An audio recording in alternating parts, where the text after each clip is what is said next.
All right. What is up, everybody, and welcome to the channel. And I know I am late as hell on this, but hey, been super busy. I still got to do my Dunkin' Egg review of episode 1, but I thought I'd get this Landman knocked out first. And guys, let me tell you, this show, we are back. We are back. This is back to season 1 quality, and they did it all in one episode. And guys, this was a 5 out of 5 for me. If you know the scoring system on the channel, 0 to 5, 0 being trash and 5 being a masterpiece. This finale was a masterpiece. We had characters behaving like they should have always behaved and went back. Let's just say factory reset on a couple of our characters, particularly if you saw my last video, characters that I had an issue with that they did a complete 180 with. Well, they reset their settings in this finale. So let's start off with Tommy. You know, the episode starts off with him after, we know he got fired. He's sitting out on the back porch in his father's chair, the chair his father sits in. And the thing I liked about this episode is the firing had the opposite effect on Tommy. I mean, think about it. How many times have you seen it where somebody lost a job? They got too comfortable. And I'm not saying Tommy was comfortable, but some people, they got comfortable and thinking that this is how it was going to be, and they got let go. It doesn't necessarily have to be a job. It could be a relationship, but that sudden change can cause one or two reactions. You got to adapt or you're going to die. Not necessarily literally, but you get what I'm saying. Like, it could either destroy you or fuel you. And that's what happened with Tommy. The firing had the opposite effect of what you think would happen. Like, it actually lit a fire in him to not be so, what's the word I'm looking for? Not so safe. He's going to take a chance on something. He's putting all the chips on the table. And what he decides is to go out on his own. He was so afraid. I think, what happened to him, I think it's in '08, what happened to him when he lost everything, that it made him, he got this job working for Monty, and it was the safe thing for him to do. And this guy's literally been running the company, this whole season. And for them to let him go like that, it fueled him. And that's what we get throughout the episode. We get him back to how he was in season 1, where he's moving, sliding, making moves, having meetings, and he's going around town and he's doing his thing. And then it all culminates with him sitting down with Dan. And Dan puts it out on the table that he only invested in Cammy because of Tommy. And the thing about it is they both know that she is basically the captain of a sinking ship. She's the captain of the Titanic. And she's the only one that doesn't realize that this thing is over. You need to get out because it's just not going to work. It's a sinking business and you need to sell. And so after this meeting, these two decide to go into bid. Like he cuts him a check. Now, the thing about it is you're taking cartel money, but Tommy's like, screw, I'm going to do my own thing. And so he takes the money and he's starting a new business with his son, Cooper, his father. I think it's called CTT and Cattle, and Nate gets the paperwork and everything going. And speaking of Nate, man, has made a change throughout from last season to this season or whatever. He gets named interim president, but instead of taking the job, his loyalty to Tommy, he turns it down. And then he ends up going to work for Tommy, which is a beautiful thing. Like his loyalty, and he sees it, and he even breaks it down to her. Like, look, your husband, this business was not meant to last. It wasn't supposed to outlive your husband. He's gone. They even talk about he didn't keep anything on hard drives. Everything was papers. So if the feds came, he could destroy it. And so she's having this discussion with Nate about, should we put this on the computers? And he's looking at her like, no, I'm out. Like, and he breaks it down to her. Like, your husband, he had this business. It wasn't meant to last. And so he cut ties with Cammy, which what I didn't like about, we didn't see any more. Like once that happened, we never saw her for the rest of the episode. So it's going to be interesting. Is she going to come back for season 3 as a possible antagonist? Because I mean, what if, you know, they are successful, Charlie is successful, and they strike oil? They could be a direct competitor or whatever for Tommy and his little business starting off. We'll see. We'll see. I'm pretty sure they'll challenge him somehow, try to challenge him for the rights to Cooper's drilling sites, but they worked kind of behind the scenes between Nate and Tommy. But I think if they get a good enough lawyer, they may try to kick up some dust. So I think that's something that's definitely going to be a point of emphasis in the next season.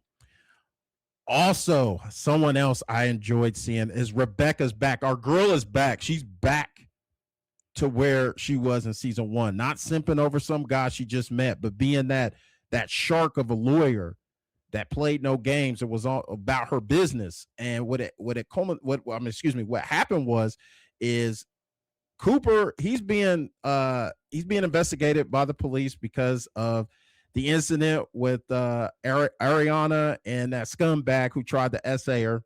Cooper put them hands on him, went to town on him. We later find out that he died. Now, they're saying the autopsy said it was a heart attack, but they're saying, the police are trying to say, Cooper's doing what he did to him led to that heart attack.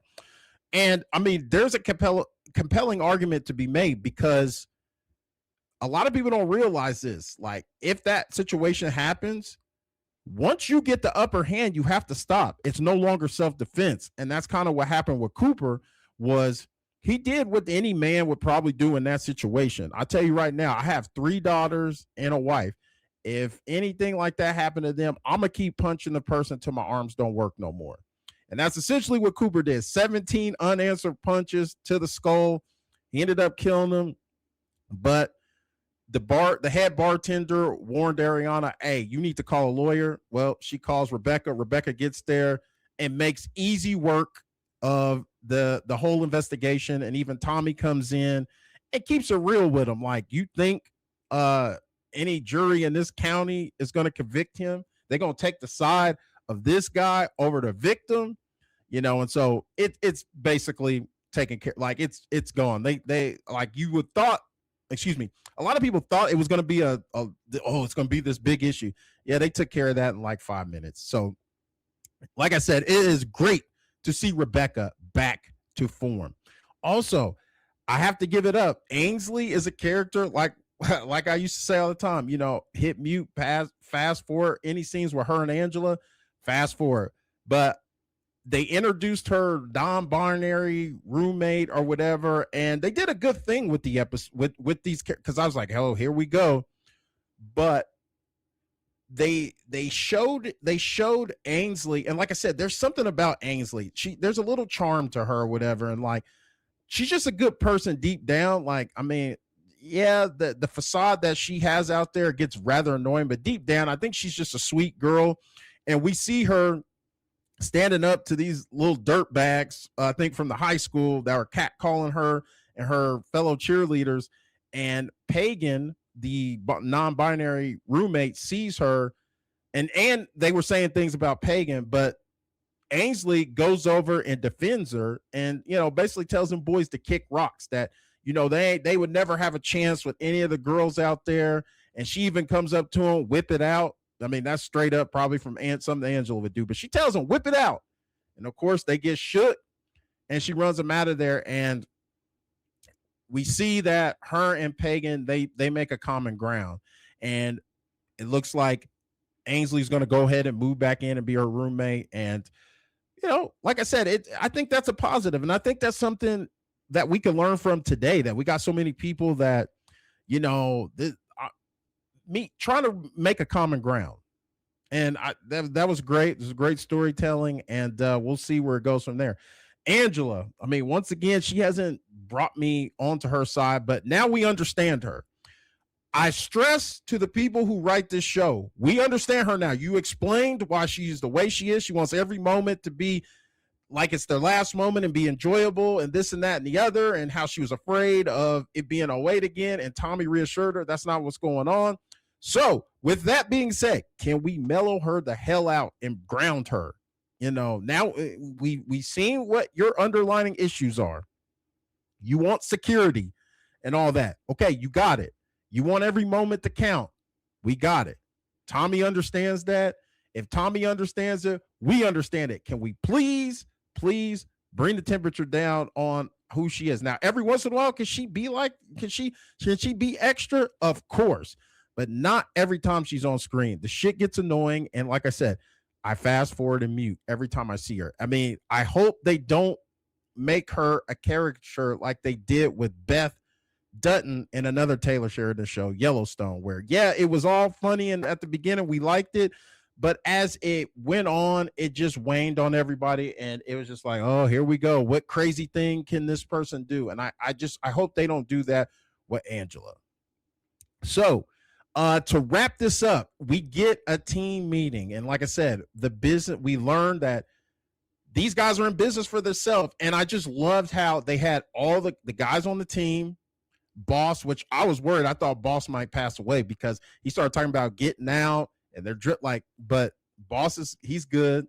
Dale, Nate, everybody's on board. They even brought in Cheyenne. God damn, man. Boy, she's caked up. She's caked up, man. That's like I said in the last video. That's her scenes. I do not fast forward. But they even brought her along. And so, like I said, it was great to see these guys all come together. But like I said, you took cartel money, and Dan made it very clear. If you screw me over, I'm coming after what you love the most. And so I think like I said, I think Dan's going to kind of be a problem. He hasn't really showed his teeth since the end of season 1 when he popped old boy that was about to kill Tommy. This season, he's been giving sage advice, just being level, being cool, calm, and collective. But I think come season 3, he's definitely we got to start seeing that side of him. And like I said, they're taking cartel money. So I'm pretty sure there's going to be where Tommy and them, they're not going to be able to make the payments. They're going to be running around trying to, but that's for season 3. But I must say, shout outs to Taylor Sheridan for this finale. I gave it a 5 out of 5. I thought it was amazing. It brought me back on board because them first 8 episodes and not episode 9 was pretty boring until the last 15 or 20 minutes. But to have an episode 10, a finale, to leave a good taste in your mouth, that's a pause, but that's a good. I say that was real good by them. I guess they were working all the way up to that. But I don't know about you guys, but I'm on board for season 3. I think if we would have got a subpar finale, I don't know. And I seen an article where they're saying that it's starting to turn into Yellowstone. And I totally get it. Yeah, we may have an unintentional Yellowstone, spinoff going on here, but yeah, guys, all in all, those are my thoughts. Like I said, I'm trying to get this done real quick before I go to work. So sorry I don't have any, clips and pictures and stuff as much as that. I just wanted to get this out because I'm already a few days behind and I still got to do Dunkin' Eggs. So I'll probably do that one tomorrow on Wednesday. So guys, like I always say, if it's for 1 minute, 5 minutes, the whole damn video, I appreciate you taking time out of your day to view my content. If you haven't already, hit that subscribe, smash the like, get in the comments. Let me know what you thought about the finale. And with that being said, it's your boy P sign off, guys. I'll see you in the next video. Take it easy. But yeah, damn Cheyenne, man. Man, I swear, man, she's got the cakes.